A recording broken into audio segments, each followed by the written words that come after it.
கும்பராசி அன்பு சொந்தங்களுக்கு வணக்கங்க. எல்லாரும் எப்படி இருக்கீங்க? கும்பராசியை பொறுத்த வரைக்கும் வாழ்க்கை எவ்வளவுதான் பயம்படுத்தினாலும் கொஞ்சம் கூட அசராம வரக்கூடிய எல்லா பிரச்சனையுமே எதிர்த்து நிக்கிறவங்க தான் இந்த கும்பராசிக்காரங்க. ஏன்னா சனீஸ்வர பகவானை ராசி அதிபதியாக கொண்டவங்க. இந்த சனீஸ்வர பகவான் யாருங்க? ஆயுளுக்கும் தொழிலுக்கும் சொந்தக்காரன். ஓகேங்களா? நீங்க நீடூடி வாழணுனாக்க இந்த சனீஸ்வர பகவான் மனசு வைக்கணும். ஒரு தொழில் நல்லா இருக்குனாக்க அதுக்கும் சனீஸ்வர பகவான் மனசு வைக்கணும்.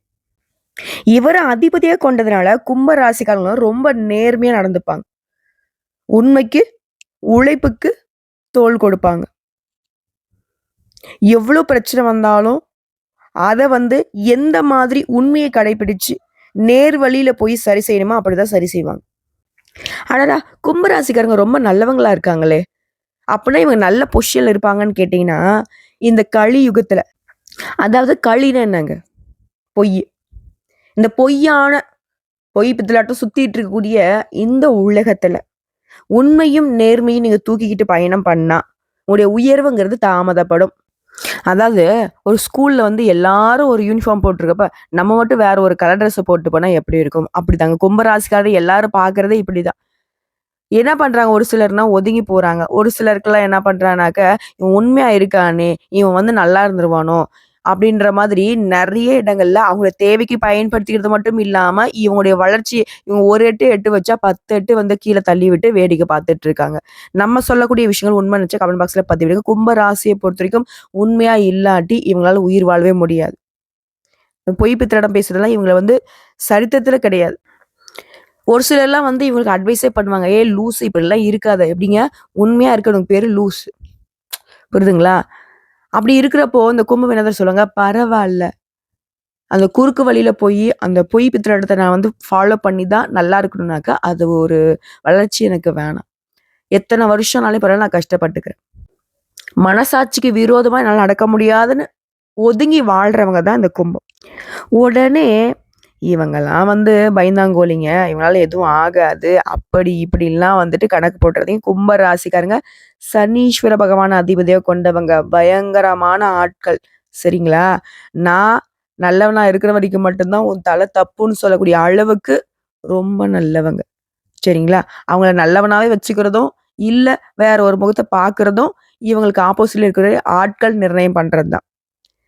இருந்தாலும் இந்த கும்பராசியை பொறுத்தவரைக்கும் எப்பவுமே வாய்மையே வெல்லுங்கிறதுல அசைக்க முடியாத நம்பிக்கை கொண்டவங்க. நாட்டு நலன்ல அதிகமான அக்கறை காட்டக்கூடியவங்க. உலக விஷயங்களை உன்னிப்பா கவனிக்கக்கூடியவங்க. எப்பவுமே தொலைநோக்கு சிந்தனையோட வளம் வரக்கூடியவங்க. விட்டு கொடுக்கிறவன் கெட்டு போறதில்லப்பா, இந்த கொள்கை தான் என்னுடைய உசுர். இதுதான் கும்பம். மத்தவங்களுடைய ஆளுமைக்கு கட்டுப்பட்டு செயல்படவே மாட்டாங்க. இவங்களை நீங்க அடக்கணும்னு நினைச்சா அன்பால அடக்கலாம். அன்பால நீங்க கட்டுப்படுத்தலாம். இல்ல ஆஹா ஓஹோன்னு சொல்லிட்டு நீங்க ஏதாவது வேலை காட்டிட்டீங்க அப்படின்னா, அதிகார தோரணையோட ஒரு பேச்சு வெளியே வந்தா கூட நீங்க அவங்க கிட்ட மண்டியிடுற வரைக்கும் அவங்க விட மாட்டாங்க. அதே மாதிரி எந்த பிரச்சனை வந்தாலும் சரிங்க, அது அலசி ஆராய்ஞ்சு நியாயம் எந்த பக்கம் இருக்கோ அதை பார்த்து தீர்த்து வைக்கக்கூடிய ஆற்றல் கொண்டவங்க. ஏன்னா இவங்களுக்கு தர்மகாரகனை அதிபதியா கொண்டிருக்காங்க இல்லையா? சோ இப்பேற்பட்ட உயர்ந்த குணங்களுக்கு சொந்தக்காரர்களான கும்ப ராசிக்கு தலைப்பு பார்த்திருப்பீங்க. 38 ஆண்டுகளுக்கு பிறகு பாம்பு ரூபத்தில் வரும் கும்பம் யோசிப்பீங்க. திடீர் திருப்பங்கள் வரப்போகுது, தயாராக இருங்க. 48 நாட்கள்ல இது நடந்தே தீரும். ஒரு சிலர் சொல்றீங்க, அடா என்னமா இது நடக்கும் அது நடக்கும் சொல்றேங்க, நீ தெய்வமா அப்படிங்கிறீங்க. நான் எல்லாம் தெய்வம்லாம் இல்லைங்க. அது கும்ப ராசியை பொறுத்து உங்களுக்கான பொது பலன்களை உங்க கட்டத்தை வச்சு நான் கணிச்சு சொல்லிட்டு இருக்கேன். என்ன கட்டத்தை பார்த்து சொல்றியா? என் ஜாதகம் கையில இருக்கா என்ன? அப்படி இல்லைங்க. உடைய ஜாதகம் என் கையில இருந்தா இந்த பொது பலன்களை தாண்டி அக்யூரேட்டான பலன்களை சொல்ல முடியும். இந்த பொது பலன்கள் அப்படிங்கிறது 100க்கு 70 இல்ல 80% உங்களுக்கு செட் ஆகும். சரிங்களா? இப்ப நான் சொன்னது ஃபுல்லா கும்பராசியுடைய பொது பலன்கள் தான் நான் சொல்லியிருக்கேன். அதாவது குணாதிசயங்களை வச்சு சொல்லியிருக்கேன். இதுல எதுங்க உங்களுக்கு செட் ஆகாம போச்சு? சரிங்களா? இந்த மாதிரி பொது பலன்கள் அப்படிங்கிறது பொதுப்படியா ஒன்றும் இல்லை. இப்போ ஒரு 10ஆவதோ 12ஆவதோ படிக்க பிள்ளைங்க பொது எக்ஸாம் எழுத போவாங்க, அதாவது பொது தேர்வு எழுத போவாங்க இல்லையா? அப்ப டீச்சர் சொல்லுவாங்க, இந்த புத்தகத்திலே இந்த பாடம் ரொம்ப முக்கியமான பாடம், பொது தேர்வுல இதுல இருந்து அதிகமான கேள்விகள் கேட்பாங்க, கட்டாயம் படிச்சு வச்சுக்கோங்க, முக்கியமா பெரிய மார்க் கேள்விகள் வர்றதுக்கு வாய்ப்பு இருக்குன்னு சொல்றாங்க. இப்படிதான் அதாவது பின்னாடி எக்ஸாம்ஸ்ல எந்த பாட்டுக்கு முக்கியத்துவம் கொடுத்து கேள்விகள் கேட்கப்படுங்கிறத சொல்றாங்களோ, அதே மாரி தாங்க. உங்களுடைய வாழ்க்கையில இனி என்னென்ன விஷயங்கள் வந்துட்டு பெருசா வந்து பாதிப்ப கொடுக்கும், பெருசா வந்து அதிர்ஷ்டத்த கொடுக்கும் அப்படின்னு நான் குறிப்பிட்டு சொல்றது தான். சரிங்களா? இப்போ உங்க ஜாதகம் என் கையில இருந்தா, அந்த அதிர்ஷ்டம்ங்கிறது என்ன? எந்த மாதிரியான அதிர்ஷ்டம் கிடைக்க போகுதுங்கிறத தெளிவா சொல்லிடுவோம். அதே மாரி பாதிப்புங்கிறது எந்தெந்த விஷயத்துல வருங்க? அது நீ எப்படி வந்துட்டு கடந்து வரணுங்கிறத சொல்லிடுவோம். இதுதான் பொது பலன்களுக்கும் உங்களுடைய தனிப்பட்ட ஜாதத்தை பார்த்து நாங்க சொல்வதற்கான வித்தியாசம். சரிங்களா? ஸோ இப்படிப்பட்ட தலைப்பை பொறுத்து நம்முடைய கும்ப ராசிக்கு இந்த பாம்புன்னு சொன்னா பயமா இருக்கேம்மா, என்னம்மா சொல்ல வர? யார் அது பாம்பு ரூபத்துல வரப்போறாங்க அப்படின்னாக்க, பாம்பு ரூபத்துல வலம் வரக்கூடிய 9 நவகிரகங்கள்லயே முக்கியமான சனி பகவானுக்கு அடுத்தபடியா, அதாவது உடைய அதிபதிக்கு அடுத்தபடியா மெதுவா நகரக்கூடியவங்க இவங்க தான். யாருங்க? ராகுவும், கேதுவும். ராகுவை போல கொடுப்பான் இல்லை, கேதுவை போல கெடுப்பான் இல்லை. ஆனா இவங்க 2 பேரும் வந்து எப்பவுமே கெடுதல மட்டும் தான் பண்ணுவாங்களா அப்படிங்கிறது வந்து முற்றிலும் தவறு. நல்லதும் செய்வாங்க, கெட்டதும் செய்வாங்க. எப்படி சிவபெருமானுக்கு வந்து ஆக்கவும் தெரியும், அழிக்கவும் தெரியுமோ, அதே மாரி இவங்க எல்லாத்தையுமே செய்வாங்க. என்னன்னா, இவங்க ஏன் இந்த மாதிரி வேலைய பார்க்குறாங்கன்னா, இவங்களுக்கு தனியா குணம் கிடையாது. இவங்களுக்கு தனியா வீடு கிடையாது. இவங்க எந்த வீட்ல இருக்காங்களோ, அந்த வீட்டுக்கு போயிட்டு, அந்த வீட்ல எந்த மாதிரியான குணாதிசயங்கள் இருக்கோ, அதுக்கு தகுந்த மாரி இவங்களும் மாறிப்பாங்க. அதாவது கெட்டவங்க கூட சேர்ந்தா கெட்டது செய்ற மாரியும், நல்லவங்க கூட சேர்ந்தா நல்லது செய்ற மாதிரியும் இவங்களுடைய குணாதிசயங்கள் மாறுபடும். இவங்க இருக்கக்கூடிய இடத்தை பொறுத்து. அது மட்டும் இல்லாம ஏம்மா இவங்க வந்து மெதுவா நகர்றாங்க அப்படின்னு கேட்டீங்கன்னா, சனீஸ்வர பகவான் வந்து அவர் வந்து மெதுவா நகர்றதுங்கிறது ஒரு அர்த்தம் இருக்கு. 2 1/2 வருஷத்துக்கு. இவங்க ஏன் 1 1/2 வருஷத்துக்கு மெதுவா நகர்றாங்கன்னா, பின்னாடி நகரக்கூடியவங்க. சந்திரன், சூரியன் இவங்க 2 பேரும் கிரக நிலையில இருக்கிறப்போ தான் இவங்க உருவாகக்கூடிய நிழல் கிரகம். ஸோ இவர்களால முற்றிலும் கெட்டதே நடக்குங்கிறது தவறு. இந்த நேரத்துல இவங்க நான் முன்னாடி சொன்ன இவங்க இருக்கக்கூடிய இடத்தையும் பொறுத்து பலன்கள் மாறுபடும் முடியும். நல்லதையும் செய்வாங்க. அதுவும் அதிர்ஷ்டம் கொடுக்கறதுனாக்கா அள்ளி கொடுப்பாங்கன்னு சொன்னேன். அந்த வகையில தான் கும்ப ராசிகளுக்கு இந்த ராகு கேது பெயர்ச்சிங்கிறது அதிர்ஷ்டத்தை கொடுக்க போகுது. அது என்ன ஏதுங்கிறத இப்ப தெளிவா பார்க்கலாங்க.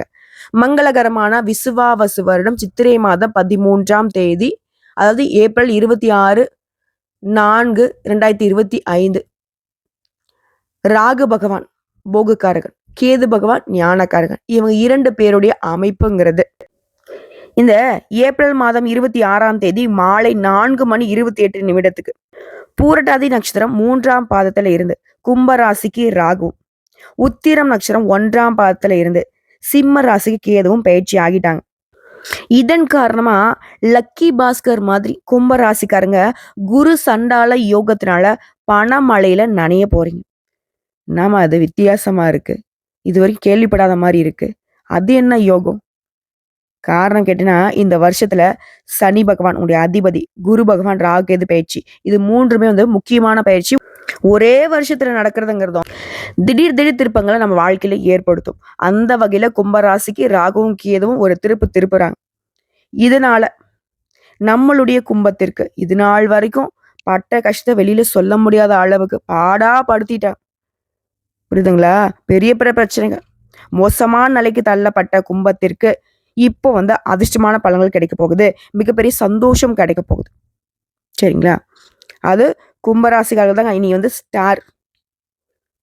வேற எந்த ராசிக்குமே இந்த மாதிரி கிடையாது. ஜென்ம சனியிலிருந்து விடுதலை அடையக்கூடிய உங்களுக்கு ஜென்மத்துல சனி இருக்கும்போது எந்த விஷயங்களையுமே பாதி தான் செய்ய முடியும். ஏதாவது ஒரு பாதி. எதை செஞ்சாலும் சரிப்பா முடிச்சிடலான்னு தொடுவீங்க. பாதியிலே நின்று போயிடும். மீதி பாதி யார் செய்யறது? செய்ய முடியலையே. தடைகளை மட்டுமே பார்த்துட்டு வந்திருப்பீங்க. இந்த ஜென்ம சனி 2ஆம் இடத்துக்கு போவதனால நல்ல காலமா இருக்க போகுது. தற்போது ராகுவும் வந்து அங்கேயே அமர்வதனால சனியை விட மோசமானது ராகு. ஆனா குரு பார்வைங்கிறது ராகுவின் மீது விழுவதனால குரு சண்டால யோகம் கும்ப ராசிகளுக்கு உண்டாகுது. இதனால உங்களுடைய சிந்தனைகள் எப்படி தெரியுமா இருக்கும்? பெருசா இருக்கும். எந்த ஒரு காரியத்தையுமே பெருசா செஞ்சு முடிப்பீங்க. எண்ணங்கள் நல்லா இருக்கும். மொத்தமா மாறுவீங்க. உங்களை பார்த்தாலே மற்றவங்க ஓடி வந்து பேசக்கூடிய அளவுக்கு உங்களை பார்த்தாலும் உங்ககிட்ட பேசணும்னு தோணும். புதுசா தொழில் நிறுவனம் தொடங்குவதற்கான யோகம் இருக்கு. பிரிந்த தம்பதிகள் கூட இப்போ ஒன்று சேர்வதற்கான வாய்ப்பு இருக்கு. விவாகரத்தை நோக்கி போயிட்டு இருக்கீங்க. கோர்ட்டு கேஸ்னு அலைஞ்சிட்டு இருக்கும். இன்னைக்கோ நாளைக்கோன்னு தீர்ப்பாக போகுது. அந்த பிரச்சனைகள் கூட இப்ப சரியாகும். ஆல்ரெடி வந்து டிவோர்ஸ் ஆயிடுச்சு, இல்ல கணவரை பிரிஞ்சிட்டோம், இல்ல கணவர் இறந்துட்டாரு, மனைவி பிரிஞ்சிட்டோம், மனைவி இறந்துட்டாங்க, இப்படி ஏதாவது இருந்தா கூட மறுமணம் நடக்கூடிய யோகம் இருக்கு.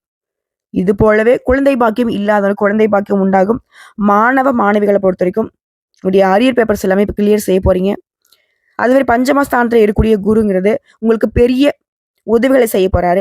இதுவரைக்கும் இருள் சூழ்ந்த இடத்துல இருந்து வாழ்ந்துட்டு இருந்த உங்களுக்கு இனி உங்கள் மீது வெளிச்சம் பாய போகுது.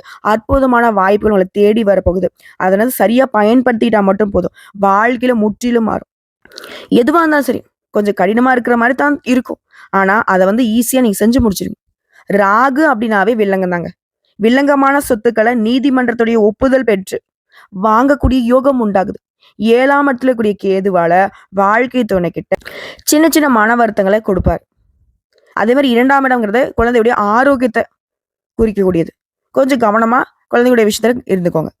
அதே மாதிரி மாற்று மதம் வேறு சாதியினர் மூலமாக பிரச்சனைகள் ஏற்படுறதுக்கு வாய்ப்பு இருக்கு. ஸோ அந்த மாதிரியான பழக்க வழக்கங்கள்ல ரொம்ப கவனமா இருக்கணும். திரும்பவும் சொல்றேங்க, கேது வந்து 2ஆம் இடத்துல இருக்காரு. இதனால வாழ்க்கை துணைக்கிட்டும் சரி, குழந்தையுடைய ஆரோக்கிய விஷயத்திலும் சரி, வேற ஆட்கள் கிட்டயும் சரி கவனமா இருந்துக்கோங்க. குறிப்பா குறிப்பா கும்பராசிக்குங்க, குட்டியா இருக்கிறவங்க, முகத்துல தழும்பு இருக்கிறவங்களால பிரச்சனைகள் ஏற்படுறதுக்கு வாய்ப்பு இருக்கு. அந்த மாதிரியான ஆட்கள் வந்து உங்களுடைய சர்க்கிள்ல இருக்காங்கனாக்க சூதானமா இருந்துக்கும். அது மாதிரி கூட்டு தொழில் செய்றோம் அப்படின்னாக்கா பார்ட்னர்கள் கூட பிரச்சனைகள் ஏற்படுறதுக்கு வாய்ப்பு இருக்கு. ஆனா அது உங்களுக்கு பாசிட்டிவா மாறும். உங்களுக்கு ஒருத்தன் வந்து சூனியம் வைக்கணும்னு வந்தா கூட அது அவனுக்கே சூனியம் மாறிடும். முழு தொழிலுமே நீங்களே எடுத்து செய்யக்கூடிய வாய்ப்பு இருக்கும். பார்ட்னர்ஷிப் போட்டு பண்ணிட்டீங்க, அவன் பிரச்சனை பண்ணானாக்க அந்த தொழில் உங்களுக்கு முழுசா மாறிடும். எப்படி புரியுதுங்களா? கெட்டதும் உங்களுக்கு நல்லதா மாறும். நிறைய நல்ல விஷயங்கள் இப்ப நடக்கூடிய காலகட்டமா இருக்க போகுது. ராகுவின் அருளால பணவரவுங்கிறது அதிகமா இருக்கும். கையில பண இருப்பு இருந்துகிட்டே இருக்கும். ஒட்டுமொத்தமா இந்த வரக்கூடிய ராகு எது பேச்சுங்கிறது உங்களுக்கு அமோகமான காலகட்டத்தை ஏற்படுத்த போகுது. நீங்க வழிபாடு செய்ய வேண்டிய தெய்வம்னு பார்த்தோம்னாக்க நாகராஜரை வழிபாடு செய்ய உங்களுக்கு பெரிய மாற்றத்தை அந்த நாகராஜன் அருளிடுவார். பாம்பு இருக்கக்கூடிய எந்த கோவிலாக இருந்தாலும் சரிங்க, நீங்க வழிபாடு செய்யலாம். நல்ல மாற்றத்தை தரும். அதே போல இந்த ராஜா இந்த இந்த மாதிரி பெயருடைய தொடக்கமா இருக்கட்டும், முடிவா இருக்கட்டும், இந்த பெயர்களை கொண்டவங்களால உங்களுக்கு நல்ல மாற்றம் ஏற்படும். இந்த மாதிரியான ஆட்கள் கிட்ட நல்ல பழக்க வழக்கம் வச்சுக்கோங்க. உங்களுக்கு உதவிகரமா தான் இருப்பாங்க. இல்ல உங்களுடைய பேரே இதுவாக இருந்தா இன்னும் சிறப்பு தாங்க. இப்போ இன்னும் தெளிவான விளக்கம் ஒரு படி மேல சொல்லணும்னா, கும்பராசி அவிட்ட நட்சத்திரம் 3ஆம் பாதம், 4ஆம் பாதம், சதய நட்சத்திரம், பூரட்டாதி நட்சத்திரம் 1ஆம் பாதம், 2ஆம் பாதம், 3ஆம் பாதம். உங்களுக்கு ராகு பகவான் தன வாக்கு குடும்ப ஸ்தானத்துல உங்க ராசிக்கு மாறுறாரு. அதே மாதிரி கேது பகவானை பொறுத்த வரைக்கும் அஷ்டம ஸ்தானத்துல இருந்து களத்தர ஸ்தானத்துக்கு மாறுறாரு. இதனால காரியங்கள்ல கூடுதல் அக்கறை காட்டுவீங்க. சந்தேகத்துக்கு இடமான விஷயங்களை 1க்கு 2 முறை யோசிச்சு செயல்படுத்துவீங்க. செய்யக்கூடிய தொழிலை விரிவுபடுத்த ஒரு சிலர் சிறிதளவு கடன் வாங்குறதுக்கு வாய்ப்பு இருக்கு. அதே மாதிரி நீங்க பேசுறப்ப கவனமா பேசணும். வார்த்தை அளந்து பேசணும். டேய் வார்த்தை அளந்து பேசுறோன்னு சொல்லுவாங்க இல்லையா, அந்த மாதிரி. ஏன்னா நீங்க ஒண்ணு பேசுவீங்க, ஆனா அதை மத்தவங்க அதை வந்து திருச்சி புரிஞ்சுப்பாங்க. சாப்பிட்டீங்களான்னு கேட்பீங்க, ஆனா அவங்க எடுத்துப்பாங்கனாக்கா, ஓ நம்ம வீட்டுல வந்து சாப்பாடு இல்லைங்கிறத அவங்க குத்தி காட்டுறாங்க. இந்த மாதிரி புரியுதுங்களா? சோ ரொம்ப கவனமா இருக்கணும் பேச்சுக்கள். அது போல நெடுநாட்களாக விற்பனை ஆகாம இருந்த சொத்துக்களை இப்ப வந்து விற்பனை செய்ய போறீங்க. உடல் ஆரோக்கியத்துல சின்ன சின்ன தொல்லைகள் வந்தாலும் மருத்துவ சிகிச்சைனால அனைத்துமே சரியாகும். சில நேரங்கள்ல ஒரு கடனா வாங்கி ஒரு கடனை அடைச்சிருப்பீங்க. அந்த அவசியமற்ற கடன் அப்படிங்கிறது இப்ப வந்து முழுமையா தீர்க்கக்கூடிய ஒரு காலகட்டமா இருக்கு. அதே மாதிரியே கோர்ட்டு கேஸ் வழக்கல்ல தீர்ப்புகள் தாமதமாகி இருக்கும். இப்போ உங்களுக்கு சாதகமான தீர்ப்பு கிடைக்க போகுது. இது எல்லாத்துக்கும் மேல இந்த ராகு கேது பயிற்சினால கும்பராசியாளர் வாழ்க்கையில எது நல்லது எது கெட்டதுங்கிறத தெளிவா தெரிஞ்சுப்பீங்க. அதே மாதிரி உங்களுடைய உடன்பிறப்புகள் இருக்காங்க இல்லையா, சகோதர சகோதரிகள், அவங்க கிட்ட ரொம்ப அன்போட பழகி அவங்களுடைய ஆதரவை தக்க வச்சுக்க போறீங்க. ஆரவாரம் இல்லாம சமூகத்திற்கு நன்மையை தரக்கூடிய நல்ல காரியங்களை நீங்க செய்யக்கூடிய காலகட்டங்க. அடுத்த உத்தியோக பணிகள்ல இருக்குங்க. நீங்க எவ்வளவுதான் முயற்சி பண்ணாலும் சரி, உங்களுடைய முயற்சிகள்ல தடைகள், தாமதங்கள் எல்லாமே இருந்துகிட்டே இருந்துச்சு இல்லையா? இனி அந்த தடைகளை தாண்டி சாதிக்க போறீங்க. உயர் அதிகாரிங்கிட்ட எப்ப பார்த்தாலும் ஏதாவது ஒரு குத்து குடைச்சல் பார்த்துட்டே இருந்திருப்பீங்க. ஆனா அவங்க இனி உங்களுக்கு ஆதரவா இருப்பாங்க. உங்களுடைய வேலைகளை வந்து பாராட்டுவாங்க. உங்களுடைய பணிகள்ல கண்ணும் கருத்துமா செயல்பட போறீங்க. அதே மாதிரி உங்ககிட்ட இருக்கக்கூடிய முக்கியமான ஆவணங்களை பத்திரமா பாதுகாத்து வச்சுக்கோங்க. சக பணியர்களாலையும் உங்களுக்கு தொல்லைகள் ஏற்படுறதுக்கு வாய்ப்பு இருக்கு. ஏன்னா உங்களுடைய உயர்வுங்கிறது அவங்களுக்கு வந்து ஒரு மாதிரி வைத்தறிச்சல். ஸோ எப்பவுமே கண்ணும் கருத்துமா இருந்துக்கோங்க. அவங்க கிட்ட பணிவா நடந்துக்கோங்க. சுமூகமாக நடந்துக்கிறதுக்கு பாருங்க. ஏன்னா இப்போ வந்து ஒரு குடைச்சல் இருக்கு அப்படின்னாக்க, அத நம்மளும் குடைஞ்சோம்னாக்க, அது நமக்கும் தேவையில்லாத இது தானே, கஷ்டம் தானே. அத கொஞ்சம் பார்த்துக்கோங்க. அதே மாரி குடும்பத்த பொறுத்தவரைக்கும், விட்டு குடுத்து நடந்துக்கோங்க. உங்க கோபத்த வந்து கட்டுப்படுத்தி வச்சுக்கோங்க. பொறுமையா நடந்துக்கோங்க. ஏன்னா குடும்பத்த பொறுத்தவரைக்கும் நீங்க தான் எல்லாமே. அடுத்து வியாபாரிகளுக்கு நீங்க எதிர்பார்த்த லாபம் இருக்கும். சிக்கனத்த கடைபிடிச்சு நன்மைகளை பெறுவீங்க. கடன் விவகாரங்கள் கட்டுக்குள்ள வருது. வேலையாட்கள் கிட்ட அனுசரணை நடந்துப்பீங்க. இதனால நஷ்டங்கள் தவிர்க்கப்படும். பொருளாதார நெருக்கடிகள் இனி வரவே வராது. கூட்டு தொழில் செய்றவங்களுக்கு கூட்டாளிங்க கிட்ட மனக்கசப்பு நேர வாய்ப்பு இருந்தாலும், அது உங்களுக்கு சாதகமா மாறும். அடுத்து கலைத்துறையில இருக்கவங்க, முயற்சி செய்தீங்கன்னாக்க பல புதிய வாய்ப்புகள் உங்கள தேடி வரும். உங்களால நேரடியா செய்ய முடியாத விஷயத்த தவிர்த்துக்கோங்க. இல்ல உங்களால நேரடியா செய்ய முடியும் அப்படின்னு நினைச்சாக்க, உங்க வேலைய நீங்களே செஞ்சுக்கோங்க. ஏன்னா இது வந்து எதிர்காலத்துல குழப்பத்திற்கு இடம் கொடுக்காம நீங்க காப்பாத்திக்கலாம். அதே மாரி பொருளாதார நிலைங்கிறது உயர்வா தாங்க இருக்கு. உங்களுடைய பெயருக்கு வந்து பெருமை சேரும். அது மாதிரியான செயல்பாடுகள் தான் இப்போ வந்து ஈடுபட போறீங்க. அடுத்து மாணவர்களுக்கு ஒரு முறைக்கு பலமுறை பாடங்கள படிக்க வேண்டிய சூழ்நிலை உருவாகுது. விளையாட்டுல கவனத்தை குறைச்சுக்கிட்டு, படிப்புல கவனத்த செலுத்துவதன் மூலம் படிப்புல மேன்மை நிலையை அடைய முடியும். நினைவாற்றலை அதிகப்படுத்துவதற்கான பயிற்சிகள்ல ஈடுபட்டீங்கன்னாக்கா வெற்றி நிச்சயம். அடுத்து அரசியல்வாதிகளுக்கு உடைய பணிகள்ல கவனம் செலுத்துவது நன்மையை கொடுக்கும். மேலிடத்துல உங்கள பத்தின அவதூறு கூறுனவங்க உங்க கூடயே இருப்பாங்க. எச்சரிக்கையா நடந்துக்கோங்க. அதே மாரி தலைமை வந்து உங்கள புரிஞ்சுக்குங்க. உங்களுக்கு வந்து பொறுப்பான பதவிகளையும், பொருளாதார உதவிகளும் செய்து கொடுப்பாங்க. இருந்தாலும், என்னதான் மேலிடம் நம்மள புரிஞ்சுக்கிட்டாலும், கூட இருக்கிறவங்க கிட்ட ரொம்ப கவனமா இருந்துக்கோங்க.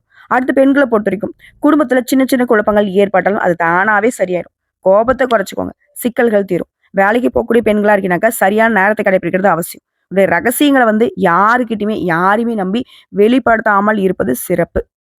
அடுத்தது, இப்போ வரைக்கும் பார்த்த பொது பலன்கள்ல இருந்து கும்ப ராசிக்கு ராகுவும், கேதுவும் மேக்ஸிமம் அதாவது 100க்கு 90% உங்களுக்கு சாதகமான வாய்ப்புகள மட்டும் தான் ஏற்படுத்தி குடுத்துருக்காங்க. இப்ப தனிப்பட்ட முறையில நட்சத்திர பலன்களையும் பார்த்து தெரிஞ்சுக்கலாம். அவிட்டம் நட்சத்திரம் 3ஆம் பாதம், 4ஆம் பாதம். இந்த பேச்சுல தொழில் வியாபாரம்ங்கிறது ஏற்றமா இருக்கும். நஷ்டம் இருக்காது. கவலையே வேணாம். அரசியல்வாதிகளுக்கு மகிழ்ச்சி பொங்கும். துன்பங்கள் அப்படிங்கிறது வந்தாலும் அத வந்து சமாளிச்சிருவீங்க. மாணவ மணிகள பொறுத்தவரைக்கும், கலைஞர்கள பொறுத்தவரைக்கும் உற்சாகத்தோட காணப்பட போறீங்க. திருமணம் ஆகாதவங்களுக்கு திருமண வாய்ப்புகள் அமையும். பெண்களால சில வந்து அனுகூலம் பெறுவீங்க. பெண்களாக இருக்கீங்க அப்படின்னாக்கா, ஆண்களால அனுகூலம் பெறுவீங்க. உடல்நல கூடுதல் அக்கறை எடுத்துக்கோங்க. தொலைத்தொடர்பு செய்திகள் உங்களுக்கு இனிமையானதாக இருக்க போகுது. அடுத்து சதயம் நட்சத்திரம். இந்த பேச்சால குடும்பத்துல இருந்த சின்ன சின்ன மனக்குழப்பங்கள் விலகுது.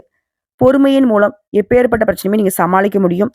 தொழில் வியாபாரத்துல அகலக்கால் வைக்காம எதை செஞ்சாலும் சரி, ஒரு முறைக்கு பலமுறை யோசிச்சு திட்டம் போட்டு நிறுத்தி நிதானமா செயல்படுவதன் மூலம் சங்கடங்கள் குறையும். தொழில் வளர்ச்சி பெறும். தெய்வ அனுகூலத்தால பொருளாதார நிலையில எந்த ஒரு சங்கடமும் வராதுங்க. தேவையில்லாம கடன் வாங்குறத மட்டும் நீங்க தவிர்க்கணும். உங்களுக்கே தெரியும் இந்த கடன் வந்து வாங்கணுன்ற அவசியமே கிடையாது. ஏன்னா, பணவரவு தாராளமா இருக்கு. அடுத்து பூரட்டாதி நட்சத்திரம் 1ஆம் பாதம், 2ஆம் பாதம், 3ஆம் பாதம். இந்த பேச்சுனால சின்ன சின்ன தடைகளுக்கு பிறகு வெற்றிகள் நிச்சயங்க. தெய்வ அனுகிரகம் உங்கள வந்து காத்து நிக்குது. கடித போக்குவரத்தின் மூலம் நல்ல தகவல்கள் உங்கள வந்து சேரும். தொழில் வியாபாரத்துல கூட்டாளிகள் கிட்ட தொந்தரவு காணப்பட்டாலும் பேச்சுவார்த்தைகள் மூலமா அது சரியாகும். நண்பர்கள் மூலம் பெரிய அளவுல உதவி இருக்கும். ஸோ இத தாண்டி ராகுவும், கேதுவும் இப்போ உங்களுக்கு கொடுத்துருக்கக்கூடிய இந்த அதிர்ஷ்ட வாய்ப்புகள, அதிர்ஷ்ட பலன்கள தக்க வச்சுக்கணும்னாக்க, நீங்க செய்ய வேண்டிய பரிகாரம் மற்றும் வழிபாடு. தினமும் பகவத்கீதையை படிச்சு ஸ்ரீகிருஷ்ணரை வணங்கி வர எல்லா பிரச்சனைகளும் தீரும். மனசுக்கு மகிழ்ச்சி உண்டாகும். வீட்ல வந்து தினமும் ஒரு மண் அகல் விளக்குல இலுப்பை எண்ணெய் விட்டு தீபம் ஏற்றி வழிபாடு செய்ய அதிர்ஷ்டம் நிலைக்கும்.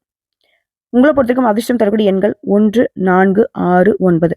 அதிர்ஷ்டம் தரக்கூடிய கிழமைகள் வளர்பிறைன்னு எடுத்துட்டுனாக்க திங்கள், புதன், வெள்ளி. தேய்பிறைன்னு எடுத்துட்டுனாக்க திங்கள், வியாழன், வெள்ளி. இந்த நாட்களை உங்களுடைய சுபகாரியங்களோட தொடக்கத்துக்கு பயன்படுத்திக்கோங்க. நல்லதே நடக்கும். அது போலவே 2வது பரிகாரம் மற்றும் வழிபாடு. புதுக்கோட்டைக்கு அருகே உள்ள திருமயத்துல இருந்து 15 கிலோமீட்டர் தொலைவில் உள்ள பேரையூர் இந்த ஊர்ல அருள்பாலிக்கும் நாகராஜனை பூஜித்து ஸ்ரீ நாகநாதரையும் ஸ்ரீ பிரகதம்பாளையும் வணங்குவதனால வெற்றி உண்டு. அதே மாதிரி காதல் திருமணம் செய்து கொண்டவங்களுக்கு அவருடைய வாழ்வாதாரத்துக்கு உதவி செய்வதனாலையும் பிரச்சனைகள் குறைந்து வெற்றிகள் கிட்டும்.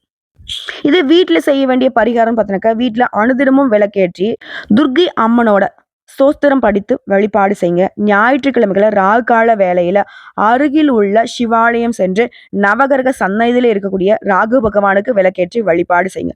அதே மாதிரி முடிஞ்ச அளவுக்கு பிள்ளையார்பட்டி விநாயகரை தரிசித்து வழிபாடு செய்வதனால இன்னல்கள் நீங்கும்.